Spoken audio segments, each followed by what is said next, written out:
I'm here with Ryan Bloomquist, who will be playing Jamie in the last 5 years with Brief Cameo Productions. So this is your first time working with the company, but not with some of us involved, right? It is, yeah. I've worked with Jim and Jill before, and sadly I missed Ragtime last year, but knew a ton of people involved in it. And I'm super excited to be a part of this really amazing community of artists. So we sort of had this evening where the three of us, Alan, the director, Jill, and myself, all watched the movie version of The Last 5 Years together, just sort of it's Thursday night, let's hang out and watch a movie. And as it ended, we went, oh, we should do this. And Alan said, well, you live out there, who would you cast? And Jill and I both said, oh, it should be Ryan. Oh. So you and Jill and I did Fantastics together at the Iverton Playhouse. We just did a concert. We just did a concert back in September as a fundraiser for them. Yeah, which feels like ages ago. That was like, we did a brief, it was outdoors, we were all distanced, but that's the concert we did in September is literally sort of the only piece of art I have done all year, which is insane. I think The Last 5 Years is sort of the perfect pandemic, socially distanced musical to do right now. Which now you do see more and more productions of this popping up around the country. But it's because the story has a full plot. There are full characters, character developments, but as characters, you never really ever meet on stage, except for one moment.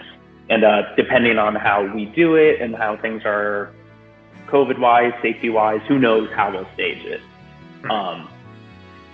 But it's exciting to explore in that way. And certainly unique as an actor to have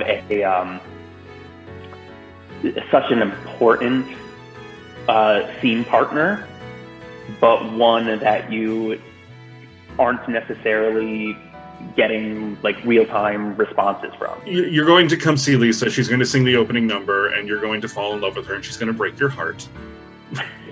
I'm very excited. I don't know Lisa. We've never worked together, but people that I've spoken to that know Brief Cameo or just know Lisa, everyone's like, oh, you're gonna freak out. But I'm so excited to be involved and so thrilled and honored that you did think of me. So obviously you know the show. Have you done any sort of performance of it in the past, worked on it in some way? Have never done the role before. I've sang Moving Too Fast for ages, was one of those songs that I would always just kind of bring to voice lessons to work on. I love the song and it's a good one to work on in voice lessons because if you don't know the score, those of you out there watching this, it's a tricky sing on both roles, Kathy and Jamie. It's sort of a marathon of vocals. So, you say this show's sort of part of our DNA. What do you think attracts us to it as musical theater people, and why particularly are you interested in doing it? Honestly, for me, and I think for everyone, it ultimately just boils down to the score. It's Jason Robert Brown, who's one of our more prolific theatrical composers now. But this was sort of his first real entrance into the mainstream theater conversation as a composer.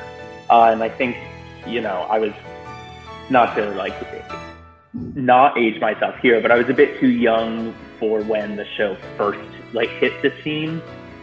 But I think people heard this score and they were like, who is this guy? Because song after song after song after song is just bop after bop. It's incredibly entertaining to listen to and just really smartly written. Like you said, yes, the show is about a very specific relationship of Jamie and Kathy and their specific journeys. But I think ultimately every single audience member will be able to relate to the story in some way.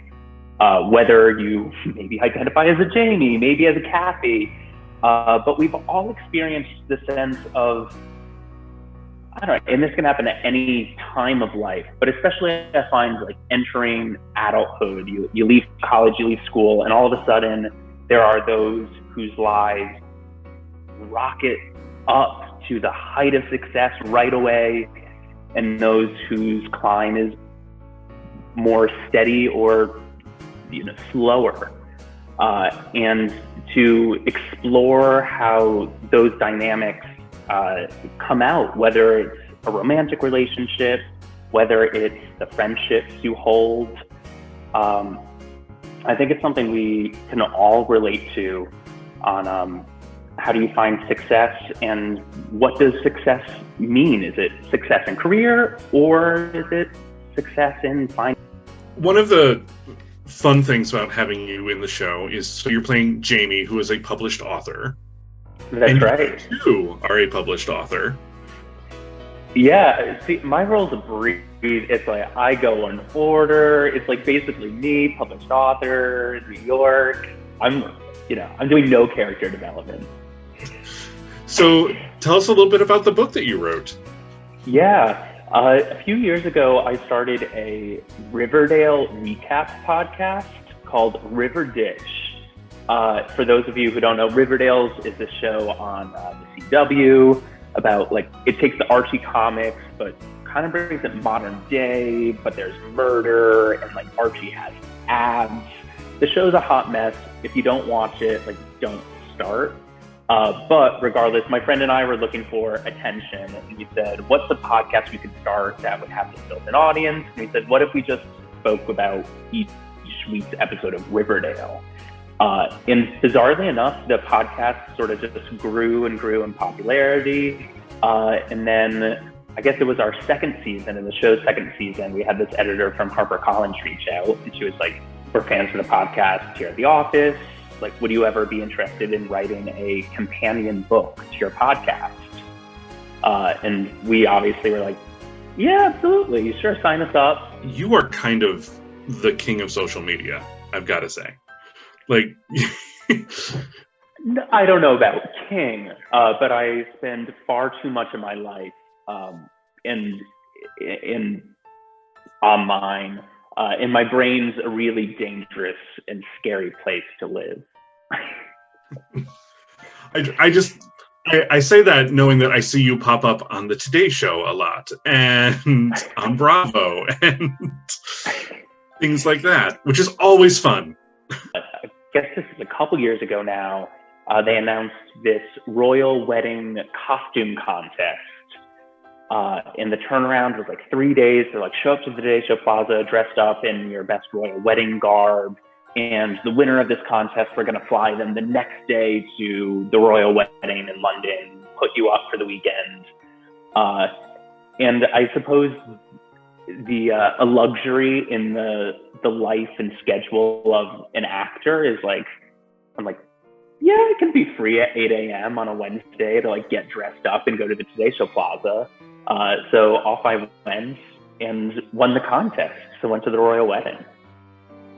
What specifically are you looking forward to as part of doing Last 5 Years with us? I mean, I could list 1,000 things, but truly, most basically, I'm just so excited to get back on a stage and experience the feeling of being in a theater with live humans and getting off Zoom and putting down the computer, putting away my phone for 90 minutes. I think, it's obviously been an incredibly hard year for so many people. But for those who are performing artists or those who just simply love seeing the performing arts, I know for myself, I've just felt so incredibly deprived of what is my favorite thing about living, frankly. going to see live performance. So to be in a building with live music, and then to have the opportunity to be the person on stage presenting it to others is an experience that I'm just so incredibly excited for. And, we are taking every precaution necessary and that we know to take. We're very lucky in that the air circulation system at the Playhouse just got like sort of an A+ review from Yale, so we're good there. We have room to socially distance the audience. As we said before, you and Lisa never need to interact. Alan has an idea for the wedding scene. Spoiler alert, there's a wedding. Yeah. The band, there are no woodwinds, there's no brass, it's all string and pianos, so they can be masked and socially distanced because they're just the right size. And also, it's been so cool to hear from all of the musicians that are going to be involved.